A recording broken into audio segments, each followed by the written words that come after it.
राधे राधे। आप सभी को मेरी जय श्री कृष्ण। सभी को हिंदू नववर्ष विक्रम संवत 2078 की हार्दिक शुभकामनाएं। आज हम जानेंगे कि हिंदू नववर्ष कब और कैसे मनाया जाता है। भारतीय कैलेंडर के अनुसार हिंदू नववर्ष चैत्र मास की शुक्ल पक्ष की प्रतिपदा यानी प्रथम तिथि को मनाया जाता है। इसे संवत्सर भी कहते हैं। हिंदू मान्यताओं के अनुसार यह दिन बड़ा ही खास होता है। हिंदू नववर्ष के जरिए हम अपनी संस्कृति को याद करते हैं। इसी दिन से ब्रह्मा जी ने सृष्टि की शुरुआत करी थी और इसी दिन सतयुग की भी शुरुआत मानी जाती है। श्री विष्णु जी ने मत्स्य अवतार का रूप इसी दिन धारण किया था।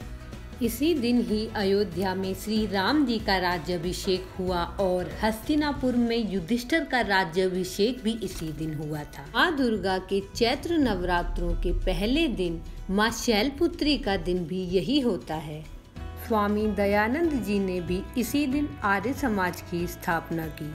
हिंदी महीनों की शुरुआत भी इसी दिन से होती है। नए पंचांग भी इसी दिन से शुरू किए जाते हैं तथा अनेक राज्यों में अलग अलग त्योहारों के रूप में इस दिन को बड़े धूमधाम से मनाया जाता है। कहीं पर गुड़ी पड़वा, उगड़ी, चेटी चंद, बिहू, नवरोज, नवरात्रे तथा हिंदू नववर्ष के रूप में मनाया जाता है।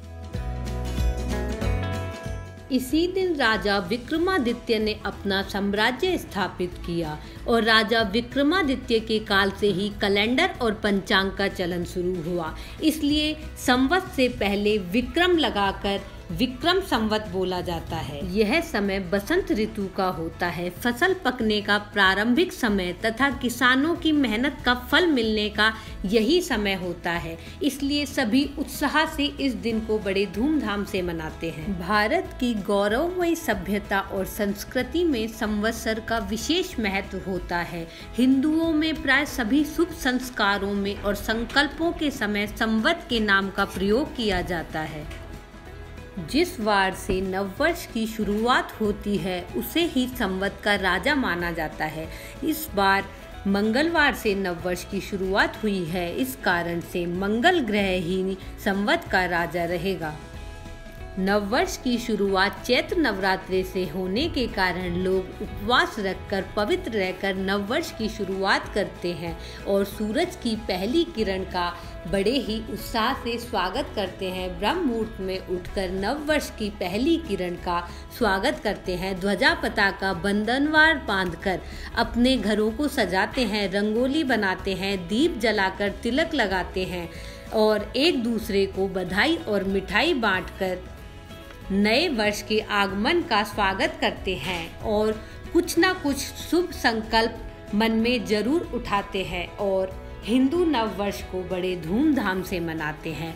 नव संवत्सर आया है, त्योहारों की रौनक लाया है। हिंदू नववर्ष के जरिए अपनी संस्कृति याद दिलाता है। सभी को भारतीय नववर्ष मंगलमय हो। हमें गर्व है अपनी संस्कृति पर। हिंदू नववर्ष के आगमन से सभी के जीवन में खुशहाली आ जाए, इसी कामना के साथ सभी को जय श्री कृष्ण।